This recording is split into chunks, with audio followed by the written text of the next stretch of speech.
इश्क में कितनी बार और क्या क्या गुस्ताखी की है? किसी ने बोला कि 5 साल मैंने वेट किया है। तो आप लोगों ने, आप दोनों ने इश्क में क्या गुस्ताखी की है? मैंने ज़्यादा कुछ किया नहीं, बड़ा आसान रहा है इश्क मेरे लिए। हाँ, काफ़ी आसान रहा है। प्यार में पड़ गए तो हाँ बोल दिया, फिर छोड़ दिया तो अभी उसमें क्या ही गुस्ताखी हो सकती है, तो छोड़ दिया तो छोड़ दिया। हेलो एवरीबॉडी, नमस्ते। कैसे हो आप लोग? मैं बैठते ही इस भारी भरकम सवाल फेंक दिया नयनदीप ने, और आप लोग सब इसमें सहमति दे रहे थे, इन्वॉल्व थे। या मुझे लगता है इश्क करना अपने आप में गुस्ताखी है, क्योंकि क्योंकि कहीं पर खुद अपने आप को साइड में रख के, अपने आप को भुलाकर, अपने आप को तोड़कर इश्क करना पड़ता है। तो एक तरह की गुस्ताखी है, वो सबको करनी चाहिए। वाह। वाह। How did you guys like the trailer? Trailer कैसा लगा?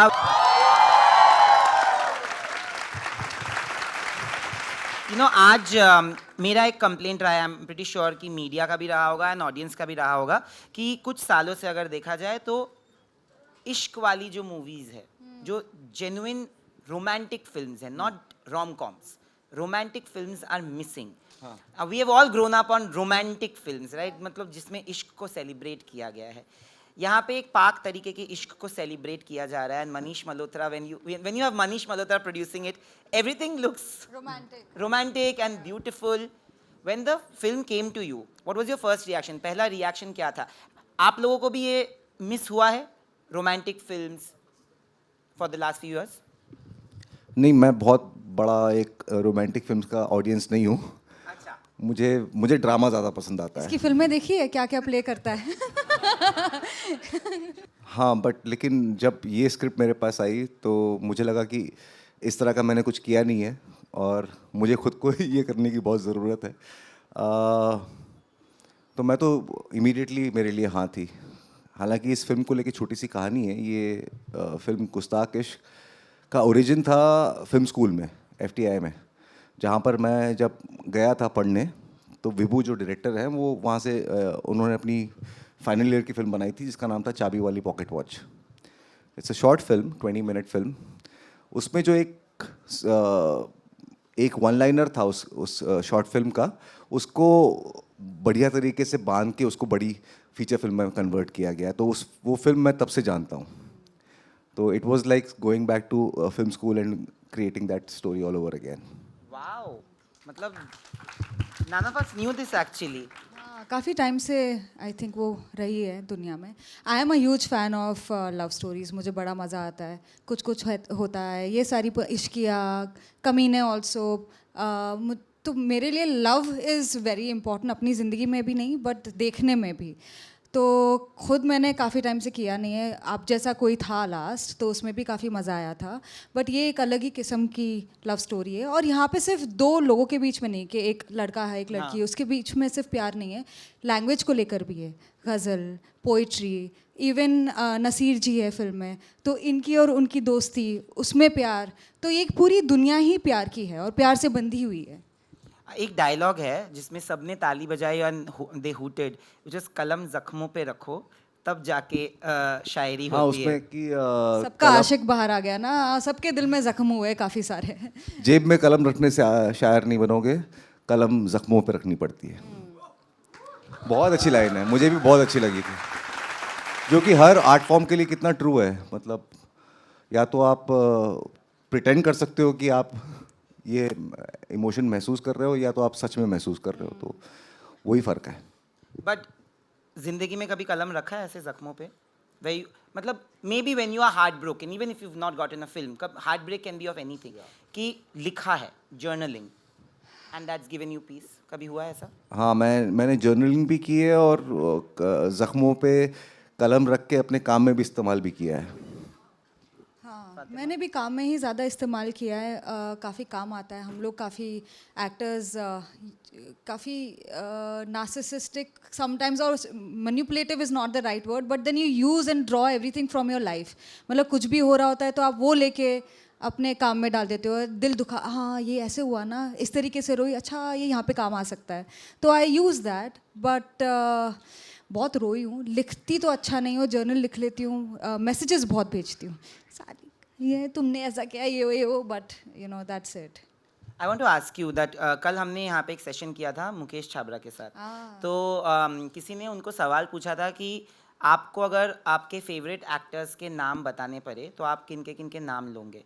And he actually took both of your names. Really? And he said a list. And then he said that किसी ने पूछा कि आपको क्या बदलना है इस इंडस्ट्री में. तो उन्होंने बोला कि मुझे यहाँ पे इतना इनसाइडर आउटसाइडर वाला कॉन्वर्सेशन हुआ है कि अब मुझे सिर्फ आउटसाइडर्स के साथ काम करना है. उन्होंने ये कल कहा है. तो मुझे जानना है कि you know you both have not had links in the industry. आप एक चाइल्ड एक्ट्रेस थी बट आपके लिए भी आसान नहीं था to get the kind of roles that you are getting. And you of course you ran away from home to become an actor if I am not mistaken. आज जब आप देखते हो खुद को यहाँ पे way you are leading films, what would you like to say to that young version of you who possibly didn't have that work, जिनके पास वो काम नहीं था, पता नहीं था कि काम मिलेगा कि भी नहीं. जब भी नहीं होता ना, आप इतना सोचते नहीं हो. मतलब मैं बेटर इंसान नहीं हूँ. हम ये सोच के नहीं निकल सकते कि दुनिया ख़राब है, क्योंकि अगर दुनिया ख़राब एक थॉट लेके चलोगे ना तो आप होपफुल और पॉजिटिव नहीं रहोगे. मैं जब भी स्ट्रगल कर रही थी, काफ़ी सालों तक ऑडिशन दे रही थी, तो यू नो ऑलमोस्ट मिलता है ना, जब भी आप शॉर्ट लिस्ट हो गए हो, आपको बस कॉल आने वाला है, बट वो कॉल आता नहीं है, तो वो बहुत ही हार्ट ब्रेकिंग होता है. And sometimes you just need that one win. और जब वो भी नहीं आता है तो आप क्या करोगे? तो आपको छोटी छोटी चीज़ों में खुशियाँ ढूंढनी पड़ती है. जैसे मैं ऑडिशंस में ढूंढती थी, मुझे लगता था चलो ठीक है, फिल्म नहीं मिली है, ऑडिशन में सबसे अच्छी एक्टिंग करेंगे, उसका मज़ा लेते हैं, उसका लुत्फ़ लेते हैं. फिर जाके इवेंचुअली जब मिला तो I started enjoying it. But मैंने अपनी ज़िंदगी में ये चीज़ सीखी है कि बिटर नहीं होना चाहिए कभी भी किसी चीज़ को लेके, क्योंकि सामने वाले के पास होंगे अपॉर्चुनिटीज़. हाँ, उसका अच्छा है काम, उसको कोई गॉड फादर है, नहीं हमारा नहीं है, जो भी है नहीं है, बट आप चलते रहो, गिव अप मत करो. वो सबसे बड़ा स्ट्रेंथ है. अपने क्राफ्ट पे काम करो और अपने विल पे स्ट्रांग रहो. That's it. What about you, Vijay? यार नयन, मैं यहाँ पर अभी आया हूँ, मैं यहाँ बैठा हूँ, मुझे एकदम से 2011 या 12 का फ्लैशबैक आया. पान सिंह तोमर की स्क्रीनिंग हुई थी इसी हॉल में. यहाँ पर तिग्मांशु, धुलिया, इरफान, ये लोग सब आए थे. वो बहुत सरप्राइज हो गए थे कि फिल्म लोगों को इतनी पसंद आ गई और बिजनेस करने लग गई थी. तो रो रहे थे तिग्मांशु, धुलिया यहाँ पर, और मैं ऐसे ही बैठा था यहाँ पर. एक हंग्री एक्टर, एक starting out, waiting for opportunity, और मैं उनको देख रहा था. मैं कहा यार कितनी कमाल की होती है इनकी फिल्म की जर्नीज. इतने ज़बरदस्त कलाकार हैं लेकिन फिर भी इतनी अनसर्टेनिटी से जूझ रहे हैं, और जब प्यार मिलता है तो किस तरह से पिघल जाते हैं. और कोई रिश्ता नहीं है एक एक्टर का और ऑडियंस का, उनको बस एक ही चीज़ चाहिए, प्यार और एक्सेप्टेंस, और उसी के लिए पूरा टाइम काम करते रहते हैं वो लोग. तो मैं एक दशक पहले वहाँ था और मैं यहाँ पर हूँ, मुझे सरियल लगता है ये सब. बट आज अगर आप मेरी मम्मी विजय वर्मा को बहुत बुरा इंसान मानती है. Let me tell you why. It's a mummy का एड्रेस भेजो. It's a compliment. मम्मी तो इधर ही है. मम्मी ने डार्लिंग्स देखी, मम्मी ने दाहार देखी, और इतनी अच्छी और बढ़िया एक्टिंग की है. तो मेरी मम्मी को लगता है कि यार ये इतना अच्छा विलेन बन जाता है, क्या ये ऐसा ही है? नयन, तुमने बताया नहीं मेरे बारे में कुछ. मैंने बोला and then the conversation actually started. And so the whole idea is that you are so good that everybody feels you are that person. आज ये अलग तरीके की जो इन्होंने कहा कि ये एक डिफरेंट काइंड ऑफ रोल है, but when you are acting in such roles and you are so good at it and you get love. जैसे आपने कहा कि आप कितने बार इमोशनल होते हो ऐसे सुन के. If you were not good, people wouldn't even think that possibly you are bad as that person. Some part of my brain switches off to what people think of me. एक release के time पे अंदाज़ा मिल जाता है कि अच्छा लगा या नहीं लगा. फिर मैं काम में डूब जाता हूँ. 2-4 महीने अपना कुछ प्रोजेक्ट करता हूँ, मैं बिल्कुल भूल जाता हूँ. मुझे लोग बताते हैं कि तुम हो कुछ, क्योंकि मैं किसी और कैरेक्टर में पूरी तरह से डूब चुका होता हूँ. मेरा कोई लेना देना ही नहीं है मेरे खुद से, और ऐसे ही मैं डूब के काम करता हूँ. तो वापस आता हूँ तो पता चलता है अरे हाँ, मेरे साथ मतलब मेरा काम लोगों तक पहुँचा है, मेरी भी कुछ हस्ती है, या मुझे भी लोग समझते हैं या मानते हैं. तो I feel like there is some part of my brain which is so twisted that I don't have much touch with reality all the time.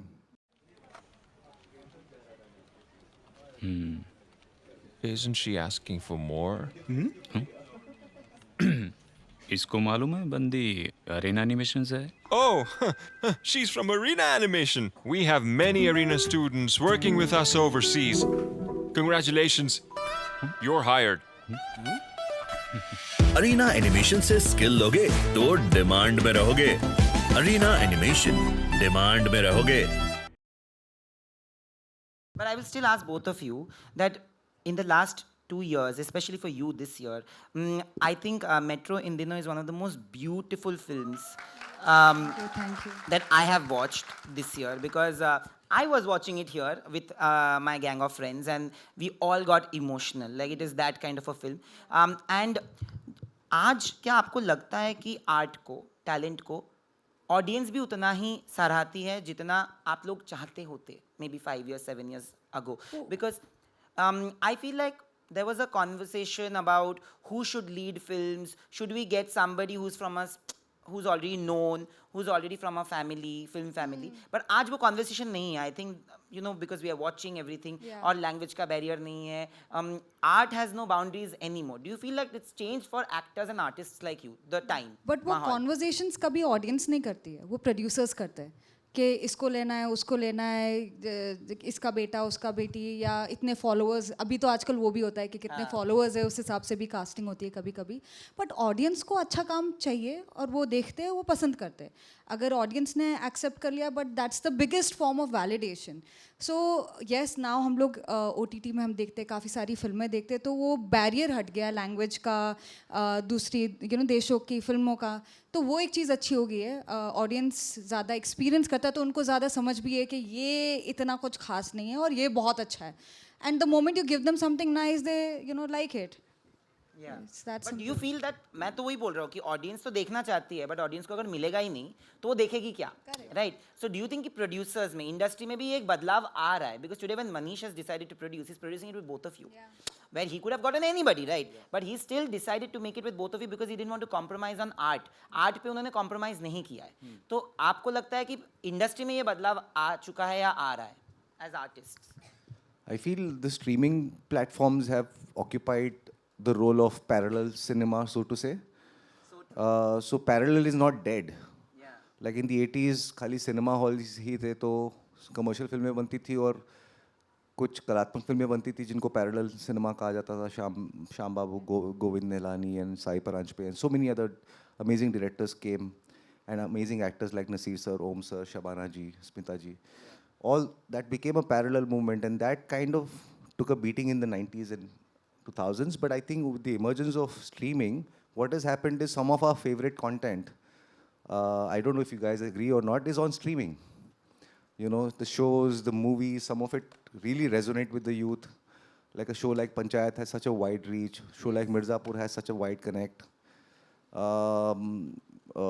So yeah, I think big screen experience is irreplaceable. At the same time, audience खुश है. Audience को ऐसा नहीं कि तड़प रही है, उसकी उनको मिल रहा है. वो अगर आप थिएटर में दोगे तो थिएटर में जाके देखेंगे, नहीं दोगे तो घर पे बैठ के देख लेंगे. You know, many of the people जो यहाँ पे बैठे हुए हैं are aspiring actors, filmmakers, artists. क्योंकि मुझे पता है कि ऑडियंस में मैक्सिमम लोग आते हैं and they will take inspiration आप लोगों की जर्नी से, दोनों की. कल मुकेश ने एक पॉइंट पे बोला कि आज आप विजय वर्मा को देखते हो और आप बोलते हो कि यार कितना अच्छा एक्टर है, बट इस आर्टिस्ट्री के पीछे 15 साल की मेहनत है जहाँ पे उन्होंने छोटे छोटे रोल से स्टार्ट किया है और आज जाके उन्होंने ये किया है. He said that you have done multiple roles which are like minute roles. What were the films that you did and what was the जो आपके दिमाग में तब चल रहा था, जहन में चल रहा था जब आपको वो रोल्स मिल रहे थे? एक्चुअली मेरी शुरुआत थोड़ी सी धमाके से हुई थी. मेरे हिसाब से धमाका था. मॉनसून शूटआउट नाम की एक मैंने फिल्म मुझे मिल गई थी. मेरी पहली फिल्म ही कैन फेस्टिवल में प्रीमियर हुआ था. मैं रेड कार्पेट करके आया और यहाँ पर आया तो किसी को कुछ पता ही नहीं था मेरी फिल्म के बारे में. तो मुझे लगा था कि I done something big and बड़ी फिल्म. मतलब मैं लीडिंग रोल में था, उसमें नवाज भाई थे, तनिष्ठा थी. बट वो फिल्म रिलीज़ हुई 2017 तक. एक मेरी उसके पहले एक डेब्यू फिल्म थी चिटागोंग, जिसमें भी मैं मनोज सर के साथ ही था. तो इस तरह का मैं करता रहा, लेकिन फिल्में रिलीज़ नहीं हो रही थी. तो उसकी वजह से मुझे समझ में आया कि फिल्म करना ही सब कुछ नहीं है, फिल्म रिलीज़ होनी चाहिए. फिर बाद में पता चला कि फिल्म करना और रिलीज़ करने से कुछ नहीं होता, फिल्म हिट होनी चाहिए. तो धीरे धीरे समझ में आ रहा था। हमारा एक ही लक्ष्य था जब बॉम्बे आए थे कि खाली एक फिल्म करनी है यार, एक रोल मिल जाए एक फिल्म करने में। तो वहाँ से शुरू हुई थी जर्नी। अब धीरे धीरे समा बनता गया। बट मुकेश जानता है मेरी जर्नी। मैं पता 50 तो ऑडिशन दिए होंगे उनके ऑफिस में ही कम से कम, और बाकी लोगों के पास भी कई दिए थे। शैतान नाम की एक फिल्म थी, उसमें मैंने एक प्रेस रिपोर्टर का रोल किया था, इंग्लिश प्रेस रिपोर्टर का। मैंने इतना ख़राब किया उस दिन काम, एक ही दिन का काम था, पैसे के लिए किया था, 3000 रुपये कुछ मिल रहे थे, और बहुत ख़राब हुआ मुझसे। इंग्लिश इतनी ऐसे निकलती नहीं है ना इंग्लिश अपनी।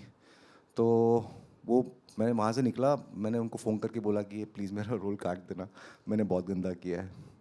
तो उन्होंने रोल काट दिया और पैसे भी नहीं दिए। रिग्रेट हुआ? और तो फिर मुझे समझ में आया कि यार मुझे अपने मन का ही काम करना पड़ेगा। तो मैं वेट करता रहा, ऐसे ही हुआ भाई। मेरा एक सवाल है। आप घर से भागे थे to become an actor, but today how mandatory is it for you to go back home? मतलब मुझे किसी ने बोला है कि हर 1-2 महीने में आप घर चले जाते हो सुकून के लिए, क्योंकि जो लोग बॉम्बे से नहीं होते, जो अपने फैमिली से दूर रहते, I understand that sentiment because I kidnap my mother and keep her here, right? So वो बहुत डिफिकल्ट हो जाता है। No matter how successful you are, you somehow don't have anybody to celebrate your success with. कितना mandatory हो जाता है कि जिस घर से आप एक दिन भागे थे, अब आपको उसी जगह जाना पड़ता है फॉर सुकून। आई थिंक वो तो लाइफ सपोर्ट है यार, उसके बगैर तो कुछ होएगा नहीं। घर जाना, हैदराबाद जाना, उन गली में जाना, उस कॉलोनी में जाना, उन लोगों से मिलना, उस मेडिकल शॉप वाले से बात करना, उस पड़ोसी से बात करना, उसके बगैर तो मुझे लगता है कि लाइफ अधूरी है। और अगर मैं बिजी हो जाता हूँ तो मैं आधा घर यहीं बुला लेता हूँ, और मैं एक के बाद एक बड़ा घर लेते जाता हूँ ताकि ज़्यादा से ज़्यादा लोग आके मेरे साथ रह सके। तो मेरी माँ जब भी आती है कम से कम महीना 1.5 महीना रह के जाती है, और उनका मन नहीं करता लौट के जाने का। मैं कहता हूँ तुम्हारे 2 और बच्चे और पोते पोतियाँ और इतने सारे हैं, उनकी भी रिस्पॉन्सिबिलिटी है। I can't keep you for long, so then I send her back and then I bring her again. My sister, my nieces, I have 5 nieces and 2 nephews. It's a full house in Hyderabad, and मेरी success कोई वहाँ celebrate नहीं करता। उनको पड़ी ही नहीं है मेरी सक्सेस में। वो बस चाहते हैं कि उनका मामा, चाचा, भाई या बेटा उनके साथ रहे बस। Fatima, this is been such an incredible year. इसके बाद आप लोगों का सवाल लेंगे हम। Such an incredible year, the kind of reception जो आपको मिला है दोनों फिल्मों के लिए, how did you process it? Because I don't think you are too attached to appreciation also. No, I am not. मैं बहुत जल्दी डिटैच कर लेती हूँ, क्योंकि मुझे समझ में नहीं आता कि कितना बहुत परमानेंट नहीं होता है। यहाँ पे कुछ भी चीज़ परमानेंट नहीं होती है। एक दिन तारीफ मिलेगी, दूसरे दिन ही नहीं मिलेगी, और अरे वाह वाह चलो जाओ, ऐसा हो जाता है। हाँ, तो आदत नहीं है ज़्यादा तारीफ़ों की, इन अ सेंस के साल में 1-2 फिल्में करती थी, तो सडनली फिर मैंने डिसाइड किया यार ऐसे नहीं हो सकता कि perfect script, perfect director, perfect production house, वो कभी होगा नहीं। बस काम करते रहो, काम से काम मिलेगा। एंड जितना आप सीखते हो काम पे, उससे ज़्यादा आप घर पे बैठ के नहीं कर सकते हो। आप सोचोगे मैं बहुत ही अच्छा एक्टर हूँ, मैं ऐसे एक्टिंग करूँगा, वैसे करूँगा। अगर आप प्रैक्टिस नहीं कर रहे हो ना, then it will never work. So practising is very important. So I have kept my ego aside. मैं सोचती हूँ कि अच्छा ये अगर वर्क नहीं, and I am not scared of trying any more. पहले मुझे लगता था कि मैं रिस्क नहीं लूँगी, मुझे बहुत डर लगता था कि लोग सोचते मैं अच्छी एक्टर हूँ, पर क्या मैं हूँ, यू नो। तो मुझे वो डर लगता था कि शायद उनको सच मालूम पड़ जाएगा कि शायद मैं अच्छी एक्टर नहीं हूँ। तो अपने दिमाग में ही मैं कहानियाँ बना देती थी। अब ये है कि नहीं होगा ना, कोई बात नहीं, अगली बार बेहतर करूँगी, क्राफ्ट में काम करूँगी, वर्कशॉप करती हूँ, आदिशक्ति जाती हूँ, सौरभ सचदेवा के साथ लास्ट टाइम किया। Adishakti I would want to go again, because before I couldn't afford that. जब भी व्हेन आई स्टार्टेड स्ट्रगलिंग, मेरा बहुत शौक था कि मुझे सीखना है एक्टिंग। मम्मी पापा को तो समझ में नहीं आता था क्या FTI जाओगे, ये कोई कुछ एजुकेशन होती है उनको तो कुछ समझ ही नहीं आता था, तो वो कभी एक्सपीरियंस किया नहीं। जैसे ही मेरे पास पैसे आए, मैंने बोला कि नहीं, ये तो करना है, क्योंकि यही हमारा स्किल सेट है और इसी से ही आप आगे जा सकते हो। एज वेज से सब चला जाएगा, स्किल सेट आप बढ़ा करके अपना और लाइफ ये करियर का जो लॉन्जिविटी होता है वो बढ़ा सकते हो। So that's how.